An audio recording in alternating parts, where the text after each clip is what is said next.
What's a red flag that you ignored in a significant other, only to realize it was a bigger deal later? Wife had chest pains. She told me she'd always had them due to a heart condition she was born with. Always said it was nothing to worry about. Looking back, I should have worried more. She passed away in the middle of the night while sleeping. Her heart had stopped. It's been almost 3 years. I miss her. I'm so sorry for your loss.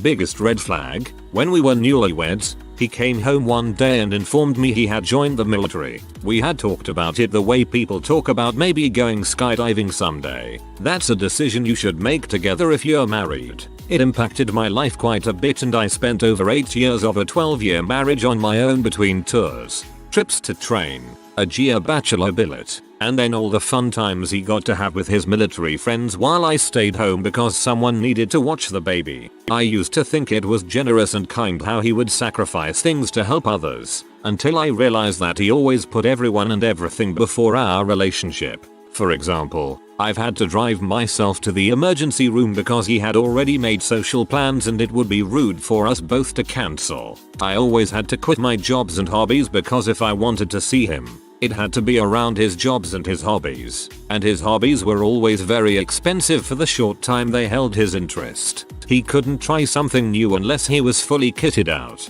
Snowboarding was probably the most expensive and shortest. I think what really made me realize how crazy this relationship had become was when I was over the moon that he walked slowly enough for me to keep up on crutches because he had planned for us to go hiking. I went hiking on crutches with a sprained knee because I didn't want to watch him sulk if we couldn't do what he wanted to do. I ended up making my injury much worse because the crutches were too difficult to use on the muddy parts of the trail and when we were going back downhill. I realized how pathetic I sounded as I gushed to my friends, whom he barely knows because they aren't as cool as his military buddies. It was so sweet. He slowed down so I could keep up. I mean, I have 8 weeks of physical therapy now, but he got me ice when we got back and let me take a nap.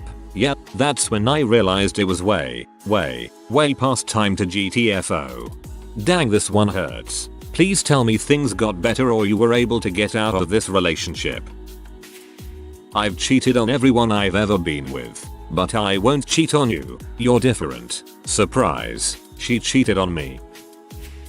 Unreliability. Always had an excuse for everything. And never liked being held accountable. I tried being understanding and forgiving, thinking I was taking the high road. It increasingly frustrated me until I stopped believing her when she gave her word. It was downhill from there. Trust is a core pillar of any relationship, and if I could go back in time, I would simply tell myself to never compromise on that belief. He would go on these weird rants about how controlling and unreasonable my parents were for giving me a curfew, wanting to meet him, making sure I had food and money. You know, being parents cause I was 17 at the time and still in school. Guess who turned out to be completely controlling and unreasonable? Projection is often a huge red flag. For the first 2 months we dated, anytime I suggested going to his place instead of mine, there was always some reason why he couldn't do it. Eventually discovered that he was a hoarder. I had a similar experience with a woman turned out to be married. That little details and stories didn't always add up. Any single one could be easily dismissed or laughed off, but they kept coming, and kept getting harder to ignore. Turned out she was a compulsive liar. I hope she's better now. I'm pretty sure the cause of this was being molested by her father, something I later surmised by adding up a bunch of clues, and desperately needing to fabricate her own reality. Yep, once you've told all your friends that your parents are never home because they work hard, rather than that they are at home drunk, eventually you kind of sink or swim with the lies. The ones that swim never seem to want to come back to shore. He worked as a dispatcher at a police station. Never saw a problem with breaking small laws like speeding because he knew the officers. Years later he is in federal prison because he knew people and didn't think he'd get in trouble. His toxic mother. If I had the chance to do it all again, I still would. He is a wonderful husband and father, but I would drastically lower my expectations of his mother from the onset. We had a summer job painting and repairing dorm rooms. While we worked, one of us would start singing a song. If he picked the song, we would sing it together. If I picked the song, He would sing a different one on top of me until I switched to his song. This was a perfect metaphor for our entire relationship. That's actually sad. Instant gratification that was never enough. A whole relationship of, I need this, I really need this, and as soon as she had it, I bought it. She discarded it and moved on to something else shiny she really needed. I'd rather be shiny. She had a boyfriend when we started dating. Was not aware of this fact, but when I found out I told her to choose him or me. She broke up with him and started dating me. I learned pretty quickly that if a girl cheats with you, she will cheat on you. Yup, like the old saying, if that's how you get them, that's how you lose them.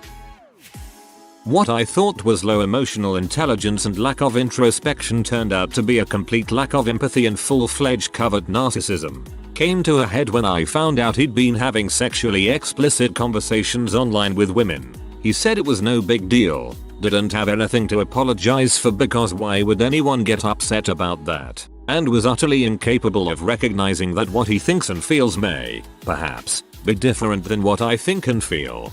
Mine once said I always come home to you, as if that made it okay for him to sleep around. We were married. So one day I finally left and he no longer had anyone to come home to. Started with him not liking one of my friends. Then it moved to hating all my friends. Then it moved to hating my brother and parents. Then it went even further and transformed into wanting to get me away from them as soon as he absolutely. He even told me once or twice that he'd kidnap me if he had to. Isolation is a pretty good indicator he's going to be abusive. After asking my then girlfriend to only use the long distance on the phone at certain times due to the hellish rates at the time, this was before free long distance, she still ran up a $600.00 phone bill and got mad at me when I couldn't pay it. I didn't see how selfish it was then. I just thought she must really miss her family cause she did move to another state with me. I married her, and things honestly just got worse. But anyway. Just that we wanted different things in life. She wanted to move to NYC and I wanted to stay in our sleepy college town near the mountains and the ocean.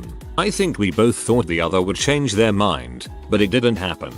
Those sort of things tend to change with people over time. 5 years ago I wanted to live right in the middle of a city in a fancy condo 100 feet above the ground. Now the sleepy college town by the sea and mountains is where I want to be, and I feel more confident that will be my long life-term desire. I didn't have that confident long-term feeling back when I desired the city. Him and I didn't have too many plans. Just I would go hang out with him for the day. It was normal. He got a call from one of his boys to go play some basketball, which is fine emo. We didn't have too much going on that day and I didn't want a Yoko. I was his only ride there and back. I'm okay with this. I told him I would sunbathe and read a book while they played. He can have his boy time. He knows I love my books. I got totally engrossed with the book while they were playing. It had only been an hour and he comes up to me and says I need to take him home. Okay, NP. I noticed he was upset but thought it was something due to friends. I was surprised that he left so soon. Nope. Seeing me on the grass and enjoying it made him jealous. The book was more important than him. I was so confused. I mean, you can have your girl time and your boy time, but when both of them kinda collide, would this be the best scenario? That she didn't clean up after herself. I didn't realize this would be a lifelong annoyance, but my wife literally won't clean. She is 100% content sitting on the couch watching her shows while I clean. She hasn't washed a dish since 2011. She was always angry about something.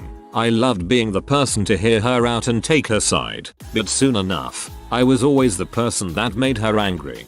Yup, in my case, angry and violent. I thought I was contributing to the relationship by quickly forgetting. In fact, I was failing to defend the most basic of boundaries and perpetuating the behavior. Wish I had good news. We're still married, trying to launch our poor damaged children. Think long and hard about who you pair up with, kids.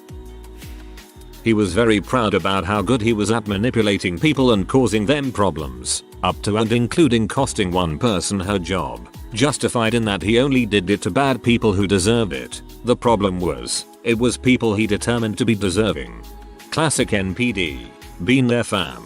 The creepiest part to me is how they tell you so proudly like they want praise for using someone. She said Rihanna incited Chris Brown. It was a red flag. She had a severe case of battered woman syndrome, and when we got in fights she would taunt me that a real man would slap her for mouthing off.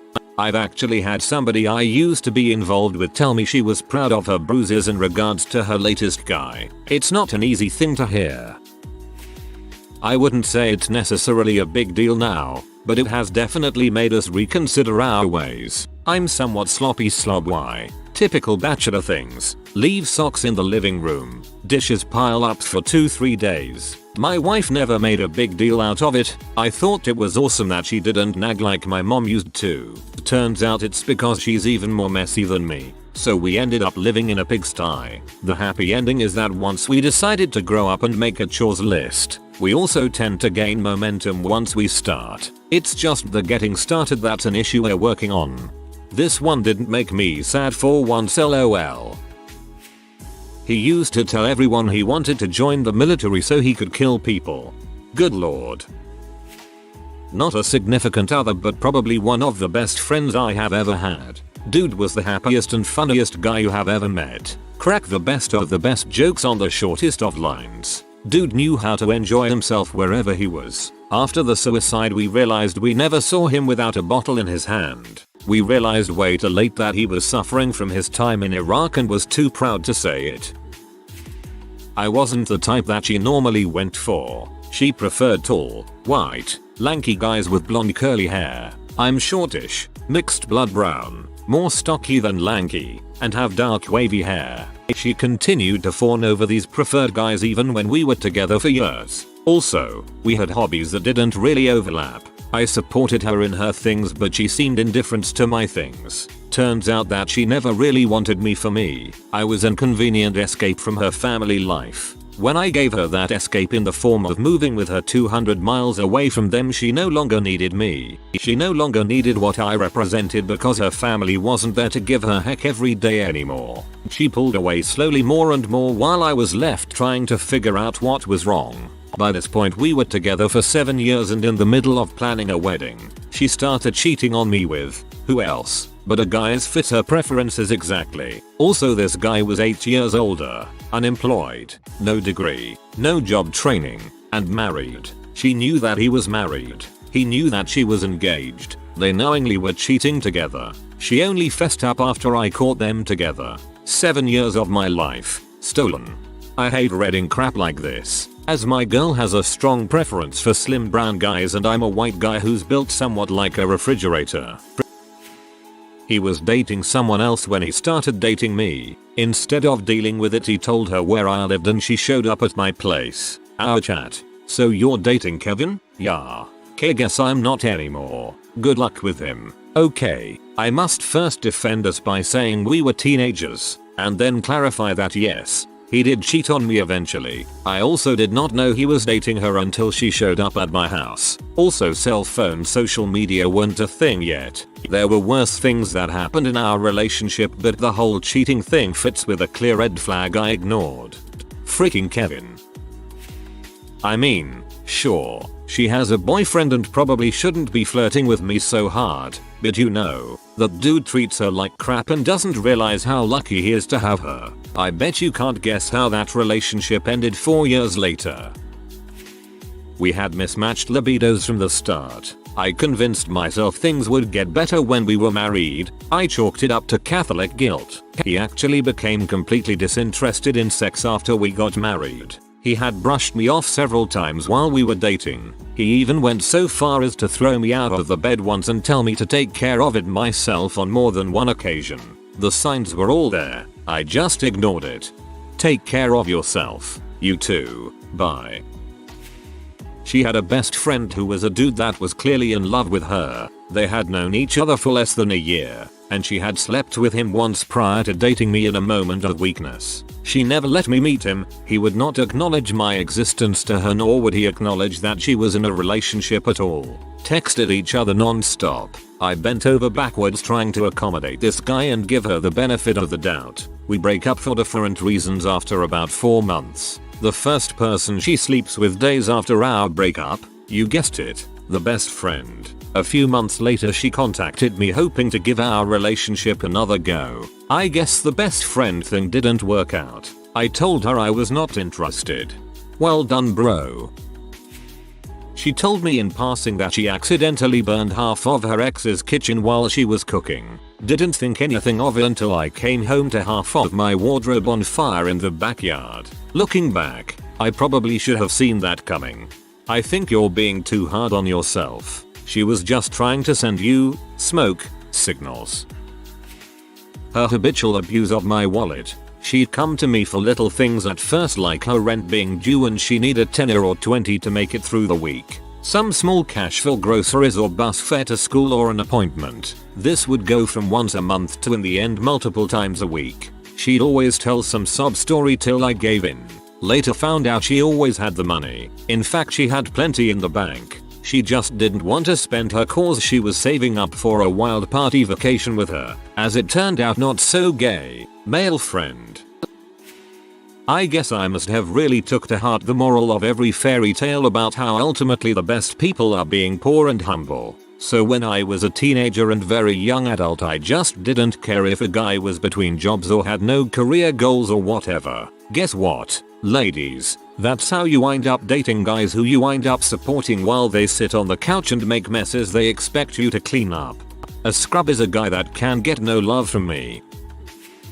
My ex-boyfriend, when I was 13, so not really much of a boyfriend, picked me up and threatened to throw me in a snowbank if I didn't make out with him. I was scared, so I did it, but it got way worse later on. He ended up covering my mouth and putting a knife to my throat because I wouldn't have sex with him. He's long gone out of my life now. I grew up realizing I dodged a bullet. Okay, what the frick? He hated when I wore low-cut shirts because that meant people saw some cleavage. He literally took me to the mall to buy me a belt because he was scared my pants would fall down and people might see something. He got pee the first time he saw me wear a skirt and tried to make me feel bad for choosing it, because he didn't think I'd be careful enough to keep my legs closed and people might see up my skirt. I should have freaking ran way earlier than I did. Controlling behavior doesn't stop over time, it just gets worse. He hated his parents. This red flag is actually more of a grey flag based on a person's reasons for said hatred. In my case, my ex hated his parents for stifling him, even though he lived off of them and relied on them to cater to his every whim. I thought it was so inspirational that he wasn't someone who could be controlled, but later it spiraled into him turning that anger towards me. It did not end well. There's a certain kind of resentment that seems to come from dependency. My ex was like that too. Of course, he came to depend on me as a sort of replacement mom, so that didn't end well on a couple of fronts. I was 16. He was 24. My daughter is now 15, and if she came home next year with a 24-year-old, I will freak TF out. At 16 you're still a child, and any 24 years old should know that. The heck of being 16 is you think you know everything, but man, when you look back, you knew nothing, and the fact that there are adults who would take advantage of that is terrifying. He knew my favorite animals were bees. If we ever got in a fight, he'd catch a bee, hold it by the wings, stick a toothpick into its stomach, and then hold it over a candle as he recorded it struggling. He'd send me new videos after every fight until I just let him walk over me so he wouldn't hurt any more bees. Soon enough, it wasn't the bees I was worried he would kill. If someone is that willing to kill an innocent creature in such a horrible way just to upset you, odds are they won't hesitate to hurt you too. I learned this the hard way. Holy frick. Those poor bees. OMG. If you are new to the channel, you can subscribe. I publish new videos every day. Until then, check another video.